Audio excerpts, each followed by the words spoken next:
All right. Can we start? Yay, good. Okay. Good morning. Welcome. Thank you. This is going to be a fast, just under an hour. So a couple of things that I would request, which I'll pitch it to you all this way. And for the online folks, both Edith and I are going to contribute to the chat. So Edith is you say you're my session room monitor. I would say this is Ken designed a presentation, and Edith and Ken are working together to ensure that your experience is good. Okay? See what I just did? Yeah. Yes. So Edith is my partner here. Here's a couple of things. One that I want to share with all of you is a lot of what we are going to do right now is putting into action some of the things I shared prior. First and foremost is the following. We need to reconfigure this room. So there's two things we're going to do right now. So the physical environment doesn't apply to the online group. You need devices. So you can use phones, tablets, or laptops. And then I would like for you all, within whatever works for your personal comfort level, to reconfigure your chairs to where you can work in small groups. That's why I wish this room were round tables, but you all can rotate the chairs around. I'll get in trouble. I always do anyway. So if someone says, why'd you move the chair? Say, Ken made me do it. And for those of you online, obviously you already have a device.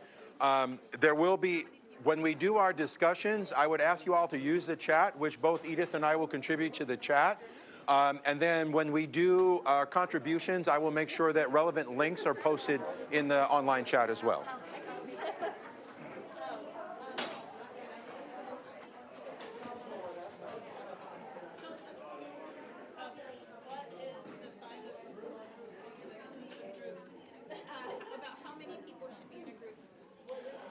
So I would say groups of 3 to 5. So, no, you know what? But hold on. If what you have works for you, let's roll with it. Remember, dynamic.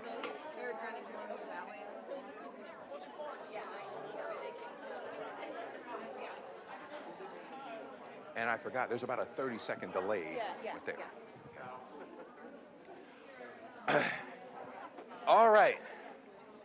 So let me share with you all, before we do our first activity, I'm going to share with you all a couple of things leading into our first activity. One is the whole idea around this session. I believe very strongly the following. Titles don't make leaders, actions make leaders, and your leader is not indicative solely of a title. All of you have demonstrated leadership at varying degrees and times in your life, and all of you are capable of leadership from this point going forward as well. The key is to recognize what strengths you have within yourselves and how that's necessary and critical to empower others as well. So that's the theme, and then now we're going to do the do. So first, I want to take you all through a quick activity. And so the online folks will do this as well. We'll take about a minute for each group to do it, and then what I'll do is I can come around with the microphone for contributions from maybe one or two. So as a group, meme that. Anyone here not know what a meme is? Y'all have seen them. All right, here we go. So work together as a group, come up with some ideas, and I should have set up the Padlet for this too, but it's okay. I would like for you all to meme that. Let's take about a minute, go. You can try to yell it, but it's better if I bring the microphone to you. I don't mind. I still have some of my speed from college, so we're good. So this is an introvert after peopling. All right, on. Thank you. Anybody else? Sure, since you're writing.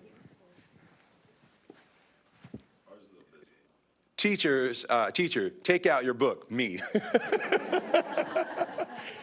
Anybody else want to share? I couldn't hear. The struggle is real. All right. Let's do one more.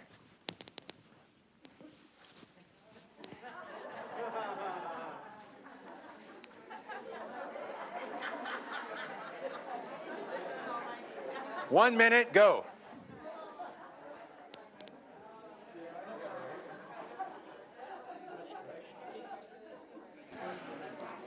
All right. Anybody want to share?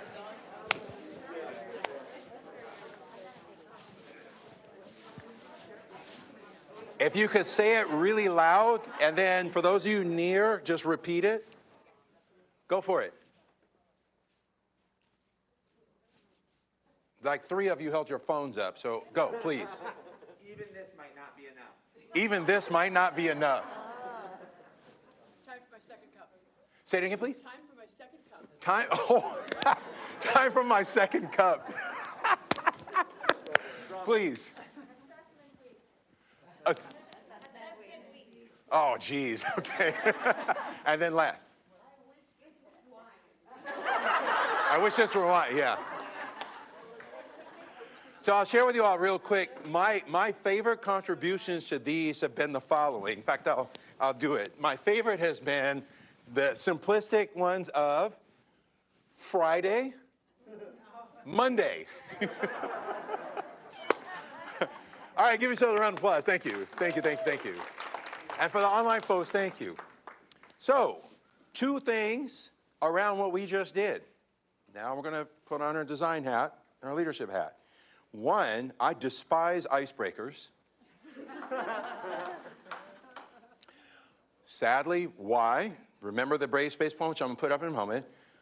Too many icebreakers are an induction of trauma and wounds for me. The last time I was in an icebreaker when I said, I will never do this, was when they said, you need to go in the room and share with everybody how your family arrived to the United States. Yeah. And I'm like, I'm not doing that.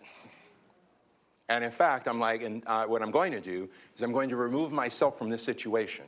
Because if that's how you start, then I'm done. What I do believe in is doing things that are empowering and inclusive. Think about what you all just did from an experiential standpoint. There was no hierarchy with what we did. I encourage you all in groups. There's no right or wrong answer. There is either you, an individual, contribute to your group, or the group puts one out. What I always say that good design can tap into all 5 senses. I saw you all engaged, even the online audience. I can hear it. One of my favorite things that I love to hear when I do this activity, anyone want to guess what my favorite thing to hear is? Laughter. Thank you. Y'all see? We're already on the same page. Laughter. Some of you are writing. You're using touch. You see that? All 5 senses. All of that is, and then plus what you all did, which is I always say it serves both as a catalyst for analytical thought, but also a catalyst for a therapeutic thought, is you just did a creative activity. That's going to lead in what we're going to do next. And that's why I always encourage folks, just be mindful of icebreakers, because icebreakers, while good intent, can yield a unintended consequence as well. I don't believe in forcing people to go do stuff.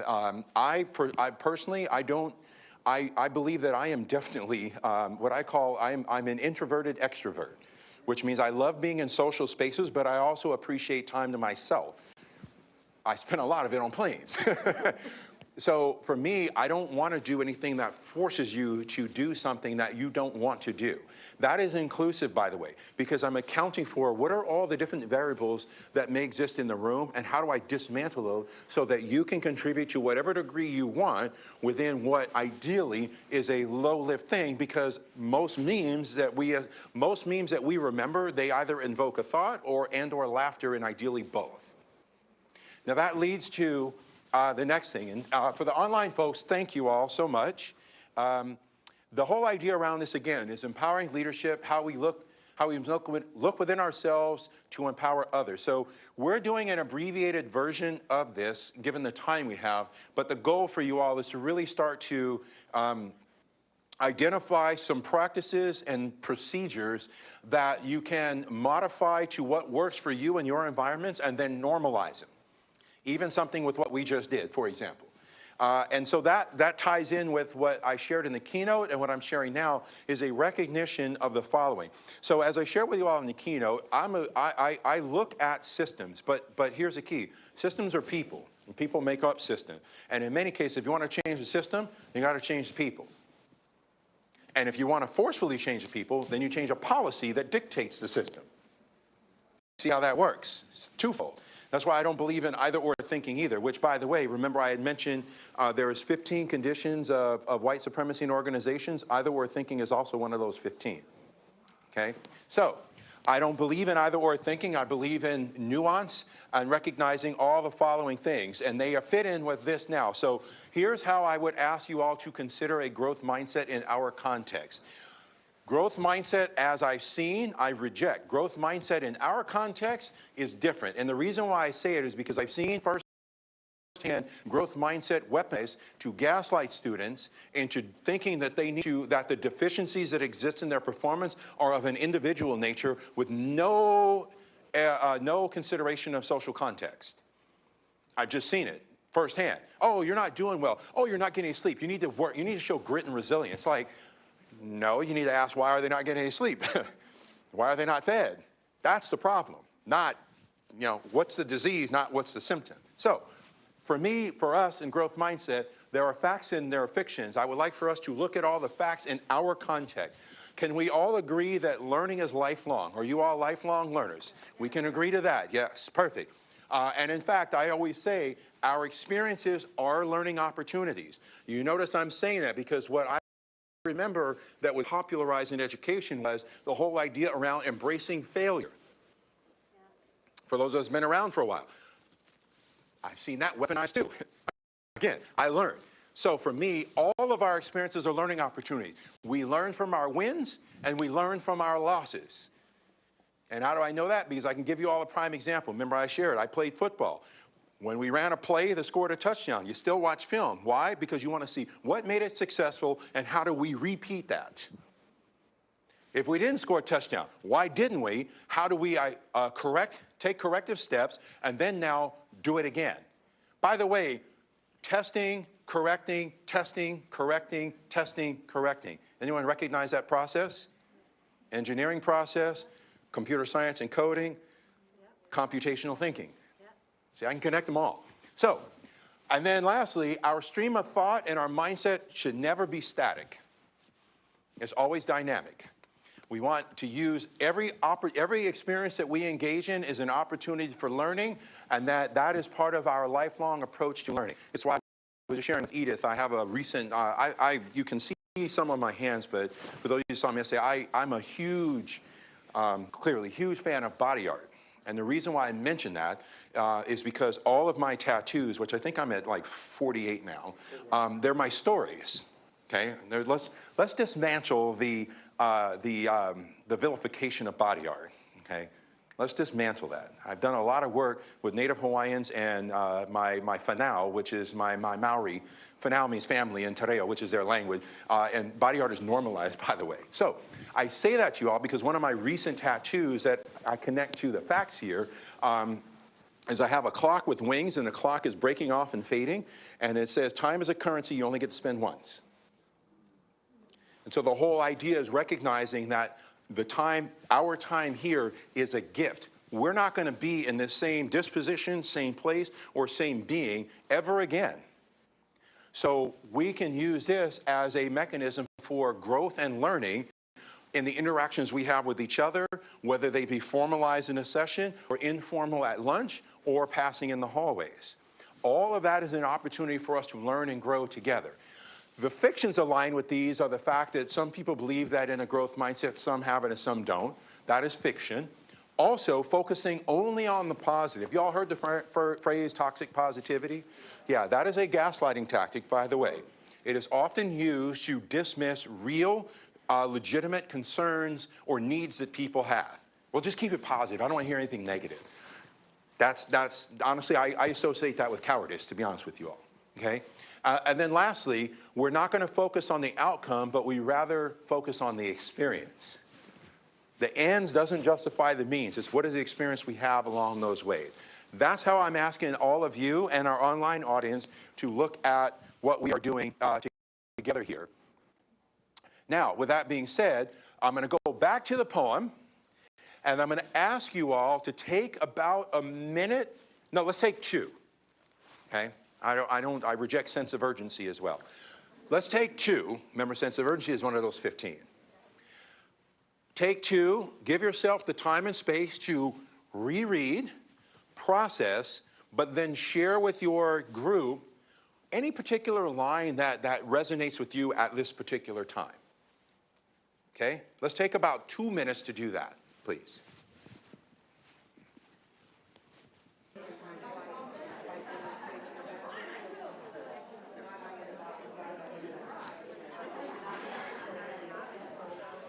All right. I just realized that Myra's name on there. Yeah. Anybody want to share out beyond what you shared in your groups? Please. Line that resonates with you at the moment. So I think the connection between we will have the responsibility to examine what we think we know, followed by we will not be perfect, the space will not be perfect. The last part of we will have the responsibility to examine what we think we know ties into those lines perfectly, because what we think we know, we believe is perfection. We believe this image is the right thing. And then following up with those other 2 lines, I think we have to acknowledge the fact and reflect that no matter how perfect you think something is, it's not. Correct. You have to adjust and accommodate, because as the classroom always changes. Yeah. Thank you. Thank you. Anybody else want to share with the group? I appreciate your thoughts, by the way. Thank you. Anybody else want to share out loud? Okay. Please. Here, I'll do this. Make it easier. All good. We were having a conversation about how, about change, and about there are things that you cling to that maybe they're not the best, but you do because there's some security in that. And so in the sense of constant change and lots of change going around you, how do you help people keep their center? Thank you. That's going to tie in with another activity we have coming up. So perfect. Thank you. Anybody else? You all want me to? Yeah, here.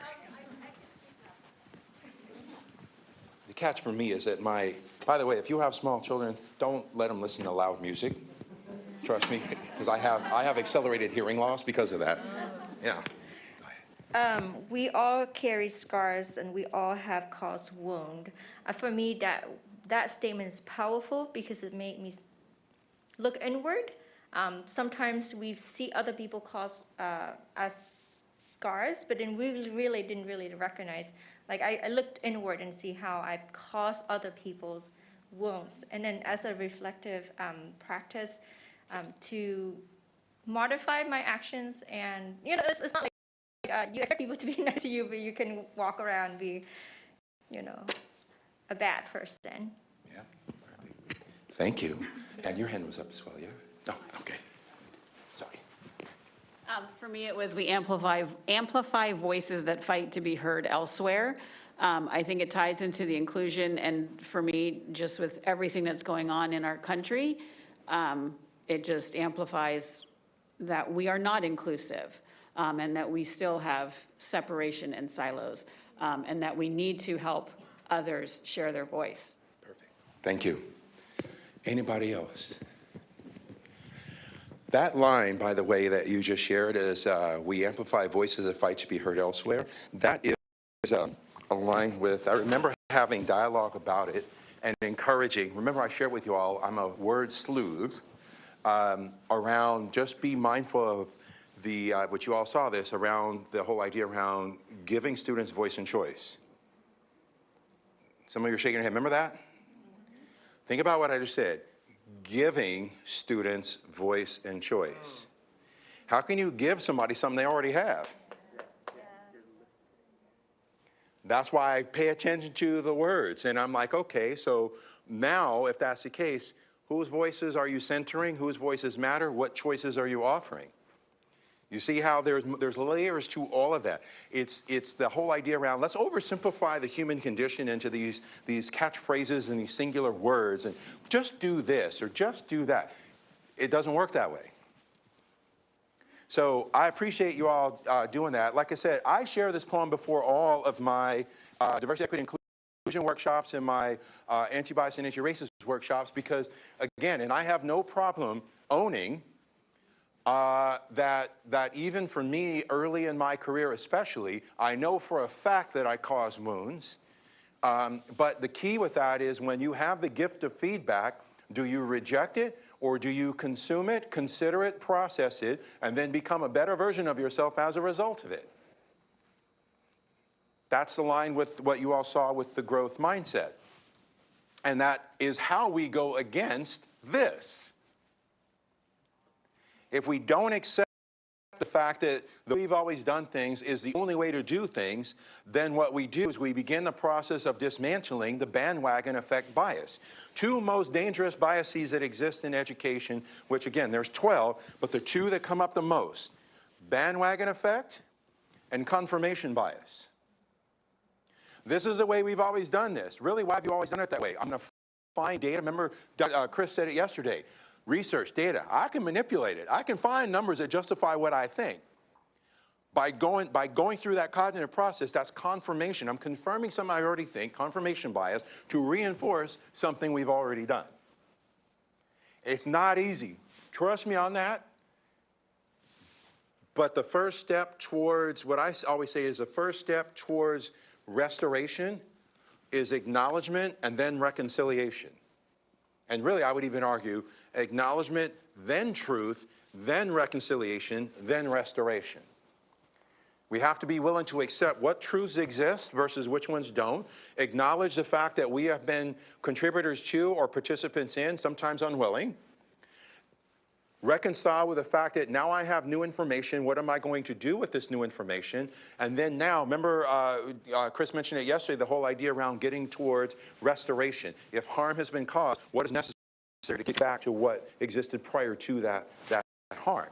And again, nothing's perfect, but part of that for us in what we're doing now is what I look at with this, is focusing on assets, not deficits. There is a lot of deficit-based terminology used ubiquitously in education. There's big money in deficit language. Learning loss is a deficit thing. I even used to say this, and I'll say this to you all, if you start to reflect back on the last couple of years, it's not a coincidence that in some, but not all, some cases, learning loss used as a term was in conjunction with, we have learning loss, and here I have a solution. And that's why I'm like, oh, really? That's why I said, oh, if you're going to acknowledge that, I'd like to see what you've done over the last 30 years for our historically excluded and marginalized student populations. By the way, I fit that category too. So the whole idea for us is to focus on the assets. I will share with you all, and no, I'm being real with you all because out of respect for our time, I don't believe in mindless platitudes either. What I do believe in is truth. And the truth is, all of you do have unique gifts that you bring into our environment. All of you. Let's even use my football experience in football as an analogy. When you get drafted, which I wasn't, but when you get drafted, a team doesn't draft you and say, well, you're good at this, but you have all these problems, and we need to fix all these problems. No, they say, you're good at this, here's how it fits into the team, and use what you are good at, and others have things, and that together is how we can be in a position for success. To me, that same principle should apply to our learning environment. It's the whole idea around inclusion. It's the whole idea around the fact that, if you look at, if you look at forms of assessment, I had some students that they're like, you know what, writing isn't my strength, but talking is. Great, then why don't we do an oral assessment? You can work on the writing because you do need to be able to communicate, but for this, I need to assess what you know. We can work on that, but I'm not going to force you to do that to represent your knowledge and understanding. I had some students that were like, you know what? In fact, I'll share with you all real quick, and this is for the online audience as well. One of my favorite things I used to do with students is say, look, here's how you're being assessed. These are all the different ways you can represent your knowledge and understanding of doing that. You pick what works for you. And if something doesn't exist here, let me know, and I will add it to the list, because if it works for you, there's a high probability it might work for somebody else in class too. And it would be everything from, in fact, my favorite one was I worked with some of the English teachers, and we did a thing where they were doing reading books. And I said, well, why don't we dismantle the whole book summary thing? Because they had to do their summaries in a 5-paragraph essay. Not a coincidence, it had to be an essay, it had to be 5 paragraphs, okay? And that is aligned with the written word, by the way, which is another one of those 15 conditions. Anyway, so I said, okay, why don't we do that? You could do an essay, you could do a slide deck, you could design an infographic that takes you through the story, kind of like the equivalent of a graphic novel, but not quite multi-page. Or you can do what I would call is a book talk, a 30 or 60-second video of which you are essentially selling the book, and you can't sell something you don't have intimate knowledge of, so therefore that is going to be your form of assessment. They had all those options. Anyone want to guess what the most frequently selected choice of those options were? The video. Yet I will share with you, I taught video film and video production. That requires a whole, that's rigor, because you gotta know it, you gotta write a summary of it, you gotta storyboard it, you have to script it, you have to film it, you have to edit it, and then you finalize it for submission. All those things. Yet, overwhelmingly, students, I want to do that because they like working with multimedia. They like the visual aspect of it. But it's also something that was a degree of empowering, because it's like, I know I have to do some writing, but what I'm doing, the writing is a means to what I'm creating. There's more creativity to it. I have no issue with writing at all. What I do have is an issue if writing is the only thing that is provided. And so the whole idea around that is to identify our assets. And so my first question to you all is the following. What gifts do you bring to our learning environment today? And yes, I fully acknowledge and recognize there's a high probability that you have never been asked that question in a learning environment of which you've been in. So now, this is the first. So don't let this be the last. Give some thought. Feel free to dialogue it in your groups, and then I will ask you all. So I have a whole lot of questions there, so just work with me on only answer the first one, because I didn't realize that we'd have this many folks in the room, because originally I was going to use Jamboard, but I have a Padlet set up. If you go to that link, kens.link/ICSC leadership, I have a Padlet set up. The first column is for you to document what gifts you bring to our learning environment today. And in fact, let me do a quick query of the room. Just raise your hand. How many of you have ever been asked in the context of your learning, K through 12, undergrad, grad school, whatever it is, how many of you ever been asked by the educator responsible for your learning what gifts you bring to the learning environment? Oh, good, 3, 4. That's more than most. Usually I get 1, max, okay? So give some thought, and then please capture it on the Padlet. And please only stick to that one column for now. You'll see the other question, because I'm going to give you all a lead into those coming up.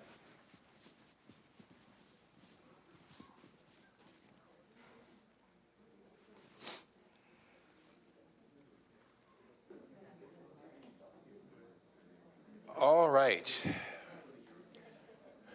So let's do this. Let's do a quick thinking routine for the moment. So number 1, design provocation. How might your teams, your meetings, and your experiences shift to more of an asset and inclusive focus if you begin every single one with, here's the purpose of our time together. Now, what do we bring to this environment that are aligned with that? Do you all see how the cognitive process is now, oh, I do have something to contribute? Just by framing it that way, that is inclusive by design, and it's also how you dismantle. I vehemently reject, and I actually despise the use of the phrase imposter syndrome. Nobody is an imposter. You belong in the spaces that you are in. the person who oversees that space is responsible of dismantling any self-imposed barriers to it. What we just did is one example. If you were to say to yourself, oh, Ken's doing this thing on leadership, I don't consider myself a leader. It's Ken's job to say, you actually are, and what I want to do is support you in self-examination to identify, in this case, oh, I do have some gifts. And then now what comes next is, how might you use those gifts in our context, which you see the other question. But I'll give you all an example. I used to do this with, I do this all the time. I used to do it with students. So look at these gifts. So we've got curiosity, creativity, open-minded, compassion, collaboration, passion, repacking information for others. Watch this. I would say, okay, let me get my creative and open-minded folks and my compassionate folks together, and I'm going to do a design provocation for you to come up with some big ideas. Then now I want to work with those that are good at repacking information for others and synthesizing ideas and looking at systems to organize what the creative thinkers have done into a more consumable and simplistic messaging for an audience. See what I just did, even just with that right there? I used to do that all the time with students. Oh, wow, I'm good at blank. Perfect. I'm good at blank. Perfect. Here's how I see you all working together. Cooperative. The whole idea is, again, that to me, that's leadership. It's how are you empowering others? Part of that is being able to recognize, what do I have? What gifts do I bring to this environment? And again, for me as a facilitator of our time together, it's my responsibility to support you in the exploration, examination, and identification of those gifts. And then now everything that comes after that is utilizing those gifts, not just for you, but for us as a group. So I always say that, how might your meeting shift if you were to start off by asking that question? And then let's say we did do it. Now, those of you that mentioned questioning, there was one other one. Here we go, optimism and writing skills. We have our writers. I literally used to, yeah, look at this. On the Clifton strengths, my top is woo and networker and influencer. Perfect. So we have our cheerleader and our influencer. I always say that's the beauty of the social aspect of learning, is that when you start to really identify the unique gifts that are in a room, I'll give you all, we do have some time, so I might go over by a few, but I'll share with you all, here's an example. In fact, let me go to the slide, and then that way I can give you a story context with the slide. So the whole idea of what we're doing is examining habits of mind and cultural norms. So remember, bandwagon effect. It's the way we've always done it. That's something that is normalized, and they want to continue to do it. It becomes a cultural norm. It also becomes a habit of mind. True story. At my last school, here's what the following was with that. One of the things they want to do to promote literacy, and I use that in air quotes because I think literacy is simply effective communication. All the students had to do a 5-paragraph essay at the beginning of the school year, a 5-paragraph essay on what they did over the summer. Now, here's some additional context. My last school taught in one school, only 62% though. So in one class, mine especially, you would have one student where the household income is $1 million sitting right next to a student where the household income is $30,000. What the school did was the students would do this writing. The essays on European vacations and lavish tropical island vacations were the ones that were highlighted, centered, and put on a display case at the entrance to the school. Remember what Dr. Emden mentioned yesterday about trauma? Remember what I mentioned about design? Unintended consequences? I understand why they're doing it. Oh, here's a good essay. Put it up there. That's why I said, well, you center and you highlight what you value. I don't value that. I value the voices of the students. And I remember one student said to me, it's not fair. I have to work in the family restaurant all summer. And I said, you know what? That's a good point. Let me ask you a question. What do you do in a restaurant? So he proceeded to tell me. Answer the phones, handle online orders, help my dad with the bookkeeping. Sometimes I help out in the kitchen. Sometimes I help serving customers. And I said, wow, that sounds to me like you're pretty good with communication, customer service. And I go, you help dad with bookkeeping? Yeah. That's math, isn't it? And then what I hope every educator, that look. Oh, I see what you're doing, Mr. Shelton. And I said, oh, by the way, you were in the kitchen? Sounds to me like you have good manual dexterity. You good with your hands? I go, did you do any prep work with the vegetables and stuff? Yeah. I'm like, that's math too, because they all had to be the same size because when you cook, right? Yeah. Perfect. Remember I mentioned dismantle? Dismantled it. Now here's what we're going to do. That question, yeah, we ain't doing that. Here's my question for you, and this is what I normalized. And I said, now, however you can amplify your voice, writing, slides, design, graphic novel, video, whatever works for you. But the question is, what new experiences did you gain over the summer? What new skills or experiences did you acquire over the summer? How might you use those to not only support your learning, but share those to support the learning of your classmates as well? And with that one student, I said, here's an example. It sounds to me like you're good with your hands, you're good at communicating. So if I'm working on a project as a group, anything that involves looking at details, especially involving your hands, because we did stuff with cameras and things like that, I'm probably going to recruit you. If I need to understand how to communicate to others, especially those that aren't of the same age or a stranger, I'm probably going to recruit you for that too. And I had students that were like, well, you know what, Mr. Shelton, I'm an introvert. And I'm like, well, that's okay. Tell me more about yourself. They're like, well, I like this, this. Yeah, I would use that and do these things. And what I started doing was normalizing that with the student. What are your gifts? Like that student that sits in the back in the corner, they have something of value to contribute. It's up to me, the classroom educator, to say your voice matters, and here's how I'm going to dismantle any barriers that I can anticipate so that your voice is heard. If every learner has a voice, how do we ensure every voice is heard?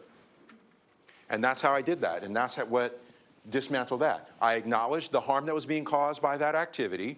I was aware of it. My subsequent actions were to dismantle and do something different. And the accountability, just ask the learners. How do you all feel about what we're doing? Not worried about grades. How do you feel about what we're doing? Overwhelming, oh, this is way better, this is way better. Sadly, here's the good and bad about that. That became normalized to where I did that my last 6 years in the classroom. It became so empowering for students that I literally would have students that I work with go and tell their friends, go talk to Mr. Shelton, come with me. And they would bring him to me. It's like, Mr. Shelton, here's my friend, whatever their name is. Tell him what you did over the winter break and watch what happens. They would do that. And they would tell me, and I would say, oh, here's how I connect that we're doing, because that's how my brain works. I'm like, and I just look, I see the look on their face, and then for me, it was like, man, what if this were culturally normalized at school?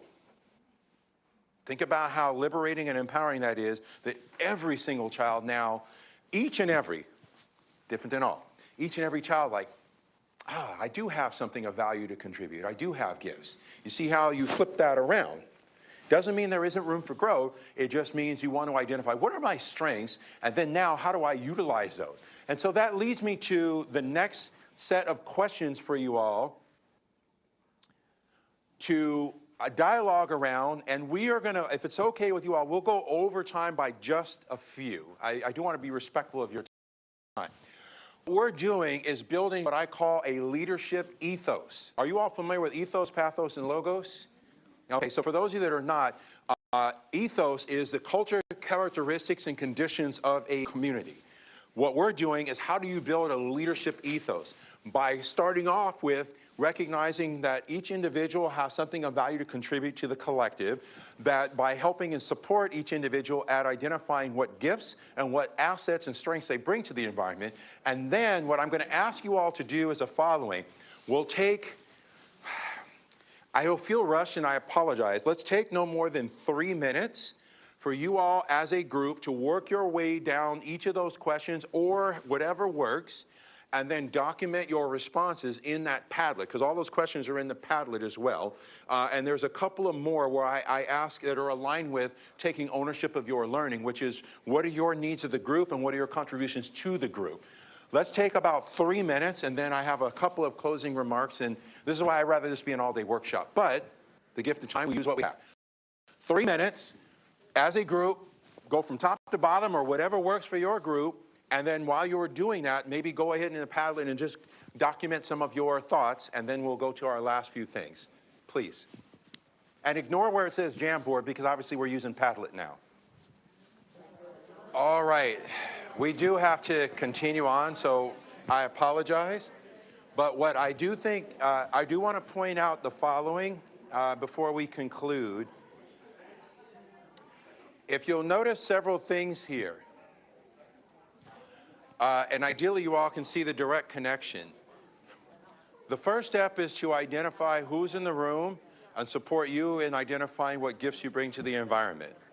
The next step is to identify, based on your contributions, what conditions need to be in place in order for you to experience meaningful and powerful learning. Then, what are your needs? What are your needs? What do you believe our needs are? What are your needs? And then the big one also is what you can draw a direct correlation between gifts and your life experiences. Do you see how this is, remember I mentioned mirrors, windows, and sliding glass doors? This, for me, if I had the privilege of working with you all for, let's say that you were learners I was responsible for, and we had the whole school year, what kind of a window am I getting into your lives? What kind of a sliding glass door might I get? And how many of you may be a mirror for me? How many of you may have a mirror in this room?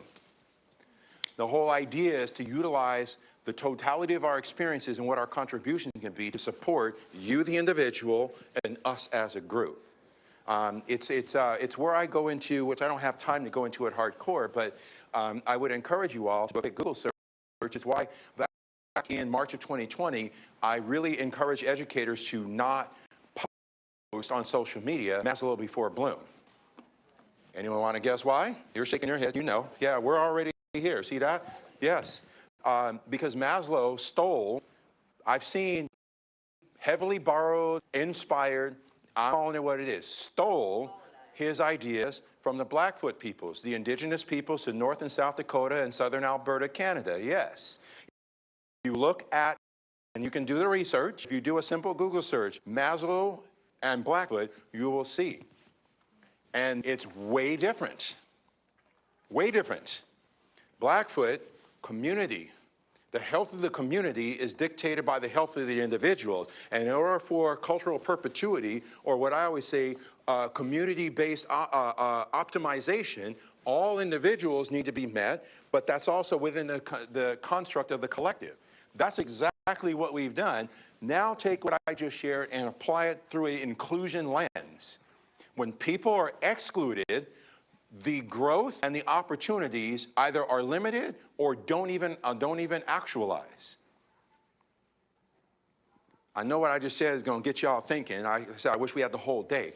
But the whole idea around what you all did, I could have lectured you on this, which I hate lectures, but I wanted you all to go through the experience and ideally give yourself the time, space, and grace to process later, but ideally you will be able to connect what you have experienced and done with what I shared earlier and with what Dr. M did, what Chris shared yesterday around the whole idea of the importance, and I would even argue, quite frankly, the necessity of inclusion for our individual growth as well as our collective growth.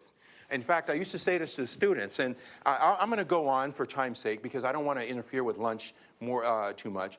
The whole idea around all of this is what I used to always say is that no significant invention, innovation, or social shift has ever occurred by a singular individual in isolation. I'm going to add another historical context to it, and then I will conclude with one thing and then a video, and then we're done. Is even something as simple as a freedom riders. Not freedom riders, not the appropriated white savior trope. Yeah, I'm calling it what it is. Okay? Anyone want to dialogue with me about that? I will happily dialogue.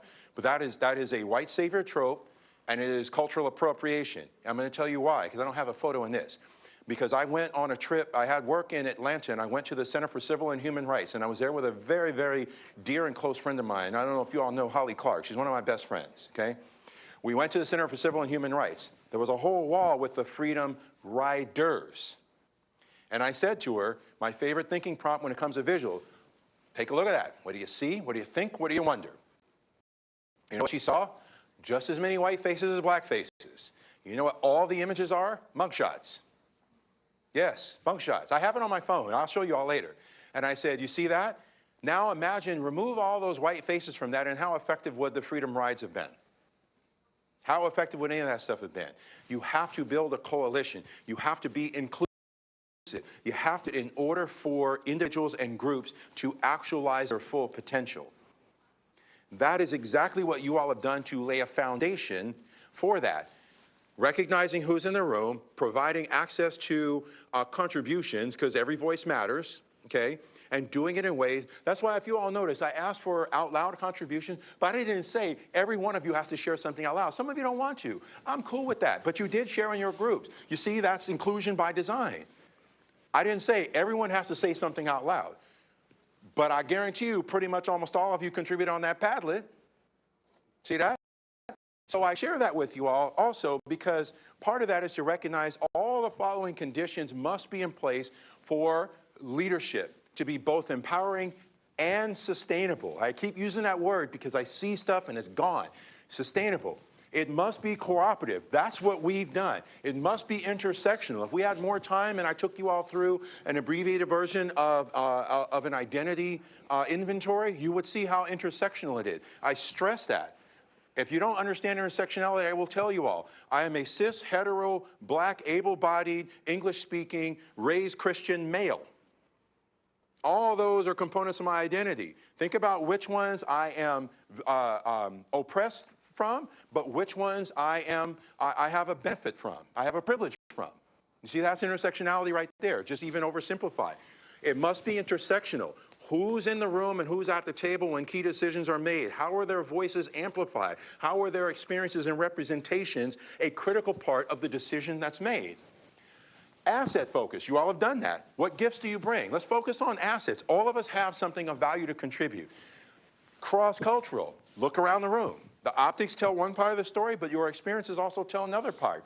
Inclusive, think about all the different things that we've done on the contributions, not only for your individual growth, but the growth of your group, and then the growth of the group at large. And then lastly, of course, the relational aspect. We're all here because we care, because it's important. You know, I always say, one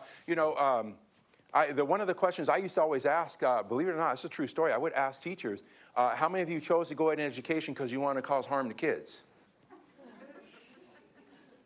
I would literally ask that question. And of course, people laugh and they say, no, I'm like, well, relational.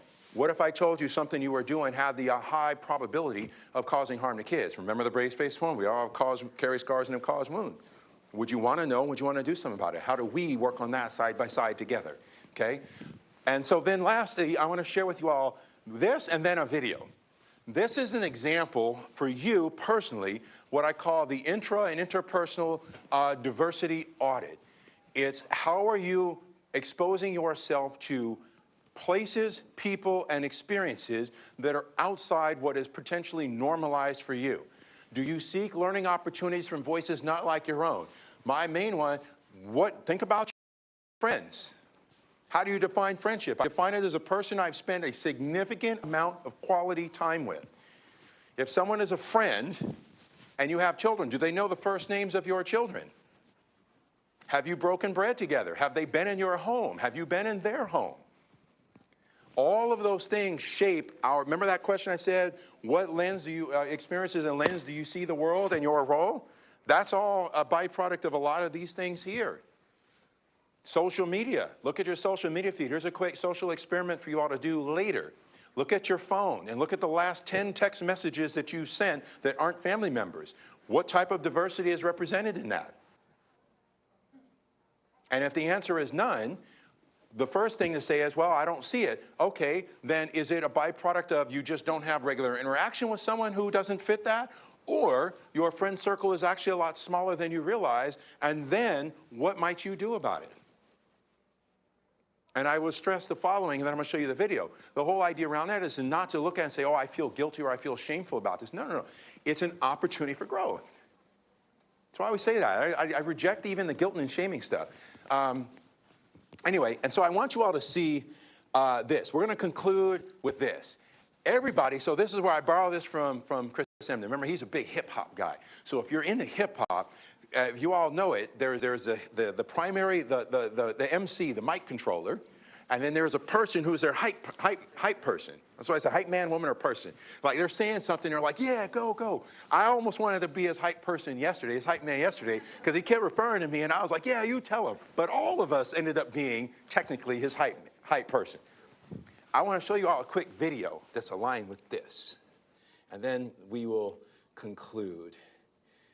Hold on, let me go here. This is such a cool video.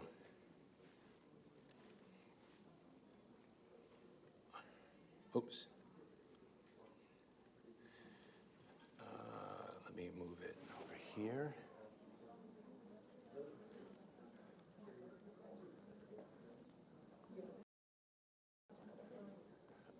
All right, and here we go. Oh, you can't hear it. Hold on. All right, hold on. Let me do this. I'm going to change this up. Give me 1 second here. Okay, King, show us number one. All right, clap for King. All right, watch. It'll start over again. All right, here we Show go. us number 5, King. Where's number 5? Show us 5. Where's 5? I apologize. Hold it up. Hold it up. All right, clap for King. Clap for King. All right, King, show us number 1. All right, clap for King. Clap for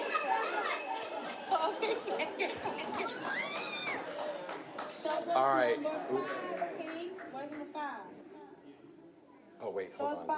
Where's 5? All right, Hold click it up. there. Go here. All right, clap for King. All right, I know we got to go get lunch. So the whole idea is around that. One is recognizing the power that you have within yourselves and how that is critical for supporting the empowerment of others. And also, ideally, we can be each other's hype person. Because in the end, we all need a cheerleader, and we can all be each other's cheerleader. So, and I associate that with leadership because that is where we are included. We can be our authentic selves, and it supports not only our individual but also our collective growth. So, thank you all. I apologize for going over time, but thank you all very much. Thank you.